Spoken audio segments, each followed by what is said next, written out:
ಸನ್ಮಾನ್ಯ ಸಭಾಧ್ಯಕ್ಷರೇ, 2025-26ನೇ ಸಾಲಿನ ಆಯವ್ಯಯವನ್ನು ಸದನದ ಮುಂದೆ ಮಂಡಿಸಲು ನಾನು ಹರ್ಷಿಸುತ್ತೇನೆ.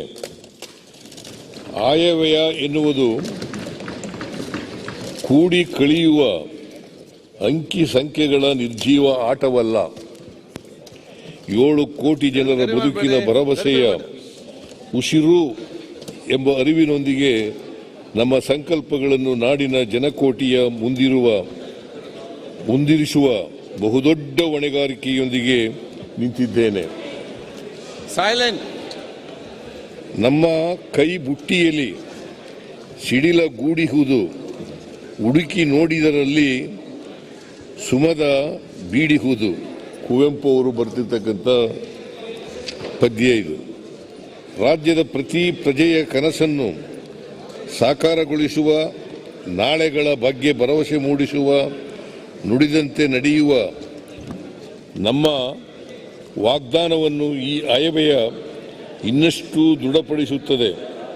ಆಯವ್ಯಯವು ಸುಸ್ಥಿರ ಮತ್ತು ನ್ಯಾಯಬದ್ಧ ಆರ್ಥಿಕತೆಯ ಮೂಲಕ ಪ್ರತಿಯೊಬ್ಬರ ಕಲ್ಯಾಣ ಸಾಧ್ಯವೆಂಬ ಮಹಾತ್ಮ ಗಾಂಧೀಜಿಯವರ ಆಶಯದ ಸ್ಪಷ್ಟ ದಿಕ್ಸೂಚಿಯಾಗಿದ್ದು, ಸರ್ಕಾರದ ಸಾಮಾಜಿಕ ಆರ್ಥಿಕ ಸಮಾನತೆಯ ಬದ್ಧತೆಯನ್ನು ಪ್ರತಿಬಿಂಬಿಸುತ್ತದೆ. ಬಲಿಷ್ಠವಾದುದು ಮಾತ್ರ ಬದುಕುತ್ತದೆ ಎಂಬುದು ಮೃಗೀಯ ತತ್ವ. ಮನುಷ್ಯ ಸಮಾಜದಲ್ಲೂ ಈ ರೀತಿಯಾದರೆ ಅದನ್ನು ಸೋಷಿಯಲ್ ಡಾರ್ವಿನಿಸಮ್ ಎಂದು ಕರೆಯಲಾಗುತ್ತಿದೆ. ಈ ತತ್ವಕ್ಕೆ ವಿರುದ್ಧವಾಗಿ ಮಾನವೀಯ ನೆಲೆಯಲ್ಲಿ ಸಮಾಜದ ಆಶಯದ ಮೂಲಕ ದೇಶವನ್ನು ಕಟ್ಟಲು ಬಾಬಾ ಸಾಹೇಬ್ ಡಾಕ್ಟರ್ BR ಅಂಬೇಡ್ಕರ್ ಅವರ ಸಂವಿಧಾನ ರಚಿಸಿಕೊಟ್ಟಿದ್ದಾರೆ. ಸಂವಿಧಾನದ ಹಿಂದೆ ಬುದ್ಧ, ಬಸವಣ್ಣ, ನಾರಾಯಣ ಗುರು ಮುಂತಾದ ದಾರ್ಶನಿಕರ ಕನಸುಗಳಿವೆ. ಇವರೆಲ್ಲರ ಆಶಯಗಳಂತೆ ನಾವು ಬದ್ಧತೆಯಿಂದ ರಾಜ್ಯವನ್ನು ಮುನ್ನಡೆಸುತ್ತಿದ್ದೇವೆ. ಸಾಮಾಜಿಕ ನ್ಯಾಯದ ತಳಹದಿ ಭದ್ರಗೊಳ್ಳುತ್ತಲೇ ಇರಬೇಕು ಎನ್ನುವುದು ನಮ್ಮ ಸರ್ಕಾರದ ದೃಢ ಸಂಕಲ್ಪ. ಇರುವೆಲ್ಲವನ್ನು ಎಲ್ಲ ಜನಕ್ಕೆ ತೆರವಾಗಿಸುವ ಸಮಬಗೆಯ, ಸಮಸುಖದ, ಸಮದುಃಖದ, ಸಾಮರಸ್ಯದ ಸಾಮಗಾನ ಲಹರಿಯ ಮೇಲೆ ತೇಲಿ ಬರಲಿದೆ ನೋಡು ನಮ್ಮ ನಾಡು. ಗೋಪಾಲ್ ಕೃಷ್ಣ ಅಡಿಗಾರ್ ಅವರದು. ಕೂತ್ಕೊಂಡು ಓದ್ಬೋದ?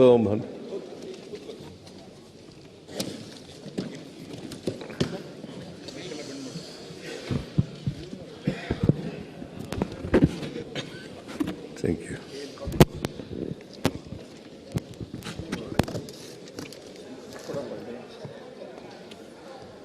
ಲಭ್ಯ ಸಂಪನ್ಮೂಲಗಳನ್ನು ಸರ್ವರಿಗೂ ಲಭ್ಯವಾಗುವಂತೆ ನೋಡಿಕೊಳ್ಳುವುದು ಸರ್ಕಾರದ ಜವಾಬ್ದಾರಿ.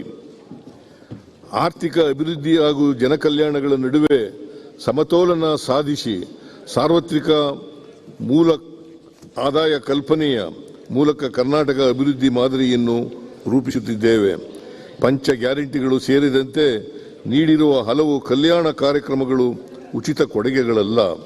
ಇವು ಆರ್ಥಿಕ ಮತ್ತು ಸಾಮಾಜಿಕ ತತ್ವದಲ್ಲಿ ಮಾಡಿರುವ ಹೂಡಿಕೆಗಳು ಎಂದು ಆತ್ಮವಿಶ್ವಾಸದಿಂದ ಹೇಳಬಯಸುತ್ತೇನೆ. ನಾಡಿನ ಖ್ಯಾತ ವಿದ್ವಾಂಸರಾಗಿದ್ದ ಮುಜಾಫರ್ ಅಸಾದಿಯವರು ಗ್ಯಾರಂಟಿ ಯೋಜನೆಗಳ ಹಿಂದೆ ಬಡತನದ ನೋವಿದೆ, ಬಡತನದ ಹಿಂಸೆ ಇದೆ, ಮಹಿಳೆಯರಲ್ಲಿ ಮಡುಗಟ್ಟಿದ ನೋವುಗಳಿವೆ, ಅಸಮಾನ ಭಾರತದ ಪರಿಕಲ್ಪನೆ ಇದೆ ಎಂದಿದ್ದಾರೆ. ಹುಡುಕಾಟ ನಡೆಸುತ್ತಿದೆಯೋ ಅವುಗಳಿಗೆ ಕರ್ನಾಟಕ ಸರ್ಕಾರ ಉತ್ತರ ರೂಪದಲ್ಲಿ ತನ್ನ ಕಾರ್ಯಕ್ರಮಗಳನ್ನು ರೂಪಿಸಿ ಅನುಷ್ಠಾನ ಮಾಡುತ್ತಿದೆ.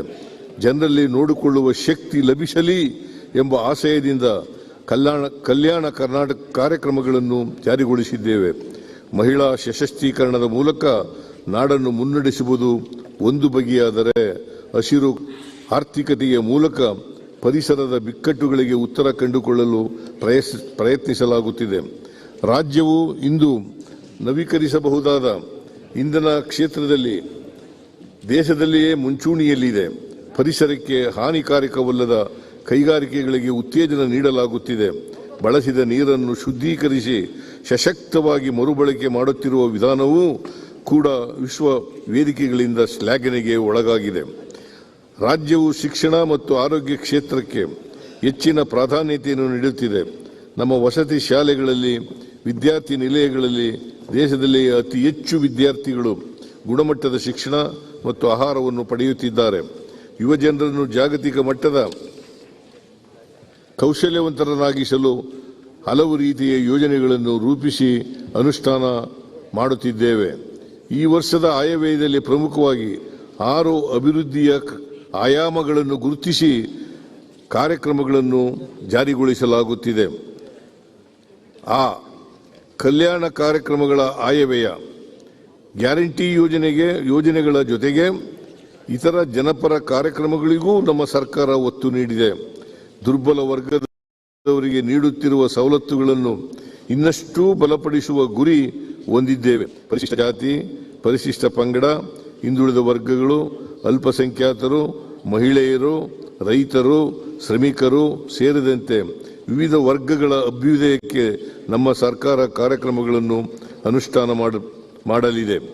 ಕೃಷಿ ಮತ್ತು ಗ್ರಾಮೀಣ ಅಭಿವೃದ್ಧಿ ಆಯವ್ಯಯ ಕೃಷಿ, ತೋಟಗಾರಿಕೆ, ರೇಷ್ಮೆ, ಪಶುಸಂಗೋಪನೆ, ಮೀನುಗಾರಿಕೆ ಮತ್ತು ಗ್ರಾಮೀಣ ಅಭಿವೃದ್ಧಿಗಳು ಪರಸ್ಪರ ಪೂರಕವಾಗಿ ದುಡಿಯುವ ಕಾರ್ಯಕ್ಷೇತ್ರಗಳು. ಇವುಗಳ ಸಮಗ್ರ ಅಭಿವೃದ್ಧಿ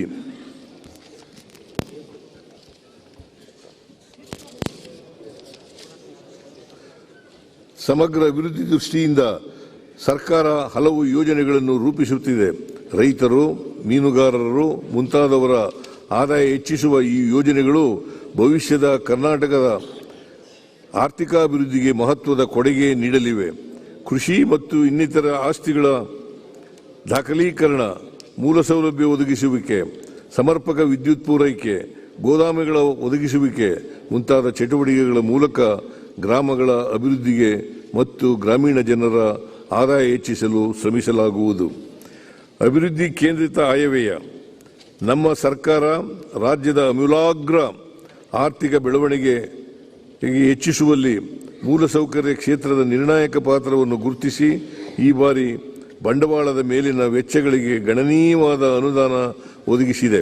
ಬಂಡವಾಳ ಲೆಕ್ಕದಲ್ಲಿ 47.3% ಹೆಚ್ಚಳವಾಗಿರುವುದು ಅಭಿವೃದ್ಧಿ ಕೇಂದ್ರಿತ ಆಯವ್ಯಯ ಎನ್ನುವುದಕ್ಕೆ ಸಾಕ್ಷಿಯಾಗಿದೆ. ಆರೋಗ್ಯ ಮತ್ತು ಶಿಕ್ಷಣ ಕ್ಷೇತ್ರದಲ್ಲಿ ಮಾಡಿರುವ ಹೂಡಿಕೆಯು ಸ್ವಸ್ಥ ಸಮಾಜದ ನಿರ್ಮಾಣಕ್ಕೆ ದಾರಿಯಾಗಲಿದೆ. ನಗರಾಭಿವೃದ್ಧಿಗೆ ಆದ್ಯತೆ. ದಿನೇ ದಿನೇ ವೇಗವಾಗಿ ಬೆಳೆಯುತ್ತಿರುವ ರಾಜ್ಯದ ನಗರಗಳಲ್ಲಿ ನಾಗರಿಕರಿಗೆ ಸಮರ್ಪಕ ಮೂಲಸೌಕರ್ಯ ಹಾಗೂ ಗುಣಮಟ್ಟದ ಸೇವೆಗಳನ್ನು ಒದಗಿಸಲು ನಗರಾಭಿವೃದ್ಧಿ ಯೋಜನೆಗಳಿಗೆ ವಿಶೇಷ ಒತ್ತು ನೀಡಲಾಗಿದೆ.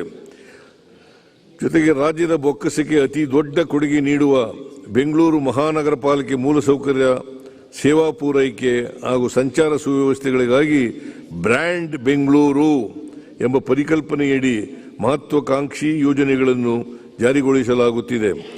2ನೇ ಮತ್ತು 3ನೇ ಹಂತದ ನಗರಗಳನ್ನು ಸಮಗ್ರವಾಗಿ ಅಭಿವೃದ್ಧಿಗೊಳಿಸುವುದರ ಮೂಲಕ ಬೆಂಗಳೂರಿನ ಮೇಲಿನ ಒತ್ತಡ ಕಡಿಮೆ ಮಾಡಲು ಯೋಜನೆಗಳನ್ನು ರೂಪಿಸಲಾಗಿದೆ.